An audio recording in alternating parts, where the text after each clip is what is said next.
Hi, I'm Lauren, I'm currently 15 years old, and I'm gonna talk to you about my number one fear, which probably is not the common fear, but it scares the crap out of me almost every single day. I think about what comes after it. I mean, it's not the dying part that scares me, it's the afterlife that really just, I don't even know how to explain it. It just scares the crap out of me. I don't even know why it does. I think it's because the forever part. Because wherever you're going, even if you're not going anywhere, it's going to be forever. An example of what happened today with my US history teacher, Mr.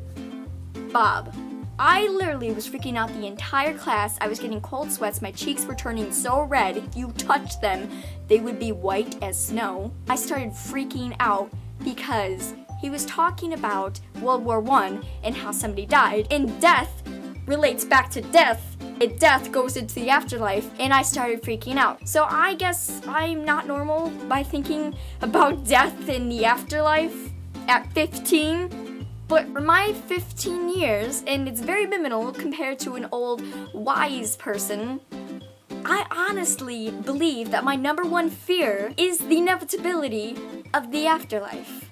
Because if there is no afterlife, it's forever. And if there is an afterlife, it's forever. Whether a hell, purgatory, heaven, nothing. The scary thought is that if you die and you don't come back, you cease to exist. My friend Kayla was just telling me, well, if you die, you won't be afraid because there's no consciousness and then you cease to exist. Well, then it doesn't matter, but now I might be having a panic attack. I honestly don't know why I get this way and why I feel this way at 15 because I pray to God that I have a long time yet to live, yet I still feel like I have very minimal time.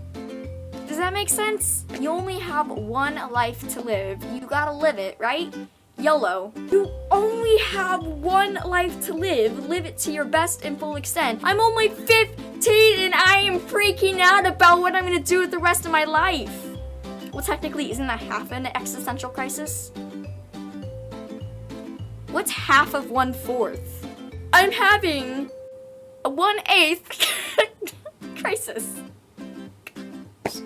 Beats me why I am just cursed with thinking about the inevitability of death, the afterlife, the foreverness. It scares me. And then if you think about it twice, then it doesn't affect me at all. It's like, oh, okay, you already thought about this. Don't freak out. The one thing that stops me and stops the panic attack is to think the people in your life hopefully will be there after. And if there's no after, then you won't know it. So, there. But even knowing that, I will still freak out about it till this day. Okay, so apparently a scientist took DNA strands out of a patient's body and placed it next to him and played a series of emotional videos. And apparently the DNA reacted beside him, so they went on to further trials, 5 feet, 10 feet, 500 feet, 1 mile, up to 500 miles, I believe, and the DNA still reacted with the strand outside. So that is probably the one thing that's like, okay, maybe there is something, and that kind of calms me down. But if it wasn't for that thought by a scientific study, I'd probably be crying in the corner right now. Yeah. Thank you for watching. Hopefully we can band together to fight this feeling inside of us that's inevitability going to happen. But anyways, thanks for watching. Hopefully you like these videos. If you like this type of video versus my geek stuff I did, if you like vlogs, types of things, let me know and I will definitely do more. If you hate this, sorry, but I have a lot of problems and awkwardness in me and I need to get them out. So yeah. Bye.